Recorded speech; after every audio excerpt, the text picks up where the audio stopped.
இது பாஸ்கரோட பகிர்வு. பாஸ்கர் சொல்லியிருந்தார், எனக்கு ஒரு ஹேபிட் இருக்குங்க. என்னென்னா, ஒருவேளை இது இப்படி இருக்குமோ அப்படி இருக்குமோ அப்படின்னு ஒரு தாட் வந்துக்கிட்டே இருக்கும் எனக்கு. அது கொஞ்சம் ஒஸ்டான தாட்டு தான், தெரியாது. இது என் லைஃபையே பாதிக்கும்னு கூட நினச்சி பார்க்கல. ஏன்னா சொல்லுவாங்க, டேய் நீலாம் லவ் பண்ணால் செட்டே ஆகாதரா, லவ்வே வேணாம், உன் கேரக்டருக்கு லவ் செட் ஆகாது. அப்படி இருந்தும் என் லைஃப்பில் ஒருத்தி வந்தா. அவள் பேர் சொல்ல விரும்பல, ஆனால் அந்த ஒருத்தி பிடிச்சிது, லவ் அக்செப்ட் பண்ணும், அப்படி லவ் போயிட்டே இருந்தது. ஆனால் எனக்குள்ளே ஒரு தாட்டு, அவள் கால் வெயிட்டிங் போகும்போதெல்லாம் யாருக்கிட்டையும் பேசுகிறாள் அப்படின்னு சொல்லிட்டு இருக்கும், ஒரு தாட் வந்துகிட்டே இருந்துச்சு.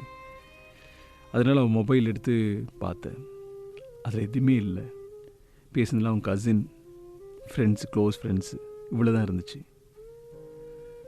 ஆனால் நான் அப்படி இல்லை.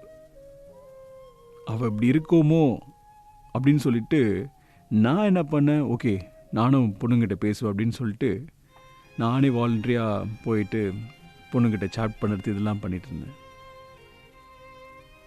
அவளை நான் தப்பாக நினச்சேன், ஆனால் அவள் என்னை தப்பாகவே நினைக்கவே இல்லை. காரணம், நான் ஒழுங்காக இருப்பேன் அப்படின்னு ஒரு நம்பிக்கை அவளுக்கு. ஆனால் நான் அப்படி இல்லாமல் இருந்தேன், சீட் பண்ணியிருந்தேன்.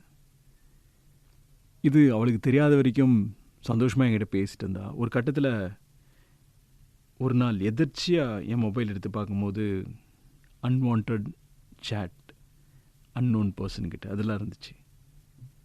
அது கொஞ்சம் பார்க்குறதுக்கு வல்கராக கூட இருந்துச்சு. அதை பார்த்துட்டு அவள் அப்படியே உடஞ்சி போயிட்டா. நீங்கள் இது வரைக்கும் என்னை நம்பவே இல்லை, ஆனாலும் சரி ஓகே என்னைக்காச்சும் மாறுவார் அப்படின்னு தான் சொல்லிட்டு யோசிச்சுட்டு இருந்தேன். ஆனால் நீங்கள் இப்படி பண்ணது என்னால் நினச்சி கூட பார்க்க முடியல அப்படின்னு சொல்லி அழ ஆரம்பிச்சிட்டா.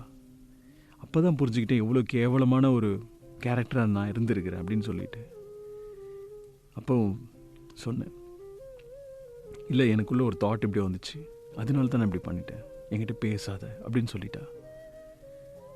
ஒரு வீராப்பில் நானும் ஃபஸ்ட்டு ஆரம்பத்தில் சரி அப்படின்னு சொல்லிட்டேன், பேசவே இல்லை. ஒரு மாதம் ஆச்சு. அதுக்கப்புறம் என்னன்னு தெரியல, எனக்கு மற்றவங்ககிட்டலாம் பேசுகிறதுக்கு தோணவே இல்லை. மற்றவங்ககிட்ட மெசேஜ் வரும், கால் வரும், அங்கெல்லாம் அவாய்ட் பண்ணிட்டேன். இவ்வளே தேட ஆரம்பித்தேன். அப்புறம் என் ஃப்ரெண்ட்ஸ்லாம் அவகிட்ட பேசினாங்க, புரிய வச்சாங்க. நானும் அப்போ தான் புரிஞ்சுக்கிட்டேன், ஓகே நான் பண்ணது எவ்வளோ தப்பு அப்படின்னு சொல்லிட்டு. நமக்கு ஒரு வீராப்பில் நீ இல்லைன்னு என்ன, எனக்கு எவ்வளோ பேர் இருக்காங்க அப்படின்னு சொல்லிட்டு அப்படி பண்ண ஒரு விஷயந்தான். ஆனால் அவள் அப்படியே சுத்தமான தங்கம்னு சொல்லுவாங்களா, அது மாதிரியான ஒரு கேரக்டர் இருந்த நான் தான் கலப்படம் பண்ணப்பட்ட ஒரு பொருளாக மாறிட்டேன். இப்போது என் லைஃப்பில் யாருமே வேணாம், எனக்கு அவள் மட்டும் போதும் அப்படின்னு சொல்லிட்டு இருக்கிறேன். இன்னும் அவள் என்னை நம்பி வரல. ஹர்ட் ஆகிருக்கோம்ல லவ் குரு, எந்தளவுக்கு ஹர்ட் ஆகிருக்கோம் யோசிச்சு பாருங்களேன். நம்ம சீட் பண்ணியிருக்கோம்ல, அது இப்போ வரைக்குமே எனக்கு அப்பப்போ குத்துது. ஆனால் இப்போ நான் மாறிட்டேன், நிறைய விஷயங்களை மாறிட்டேன், என் லைஃபே மாற்றிக்கிட்டேன். அவளுக்காக தான் வெயிட்டிங். என்னைக்காச்சும் ஒரு நாள் மனசு மாறி வந்துட மாட்டாளா அப்படின்னு சொல்லிட்டு பார்க்கலாம். ஆனால் ஒவ்வொரு நாளும் நான் யோசிச்சு பார்க்குறேன், இப்படிலாம் கஷ்டப்பட்டு இருக்கிறேனே அப்படின்னு சொல்லிட்டு. அது லவ் மூமெண்ட், அது பீரியட் பார்க்கும்போது அவ்வளோ அழகாக இருந்திருக்கு. வெளியே சுற்றினும் போது ஆனாலும் ஒரு தாட் உள்ளுக்குள்ளேயே வந்துடுச்சு, ஒருவேளை இதுக்கு முன்னாடி அவள் ரிலேஷன்ஷிப்பில் இருந்திருப்பாளோ அப்படின்னு ஒரு தாட்டு. அது கேட்காமலே இன்டைரக்டாக பண்ணுறது இருக்கும்ல, இதெல்லாம் பண்ணியிருக்கேன். ஒரு டைம் கேட்டிருக்கிறா, உனக்கு என்ன எது கேட்குறமோ ஓப்பனாக கேளு, ஏன் மூடி மறைச்சி இப்படிலாம் கேட்குற, என்ன இதுக்கு முன்னாடிலாம் ரிலேஷன்ஷிப்லாம் இருந்தது கிடையாது. இல்லை ஏன் இப்படி யோசிக்கிறீங்க, நான் உங்களுக்கானவன் அப்படின்னு சொன்னான். எனக்கு அதனால ஐயோ என்னடா இது அப்படின்ற மாதிரிலாம் இருந்துச்சு.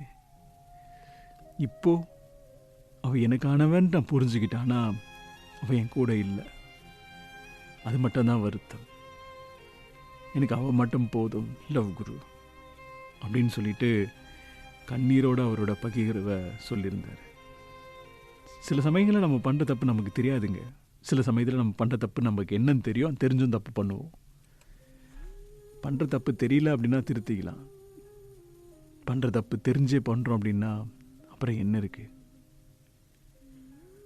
மறுபடியும் பேசுங்க. நீங்கள் மாறி இருக்கீங்க அப்படின்றத செயலில் காட்டுங்க. அப்போ தான் புரியும். முதல்ல உங்கள் ஃப்ரெண்ட்ஸு உங்களை நம்பட்டும். அதுக்கப்புறம் அவங்க நீங்கள் யாரை விரும்புகிறீங்களோ அந்த பர்சன் உங்களை நம்புவாங்க. அதுக்காக செயற்கையாக எதுவுமே பண்ணாதீங்க. நீங்கள் எப்படி இருக்கீங்களோ அப்படியே இருங்க. நல்ல விதமாக இருங்க. இதுதான் என்னுடைய அட்வைஸ், இந்த லவ் குருவோட அட்வைஸ்.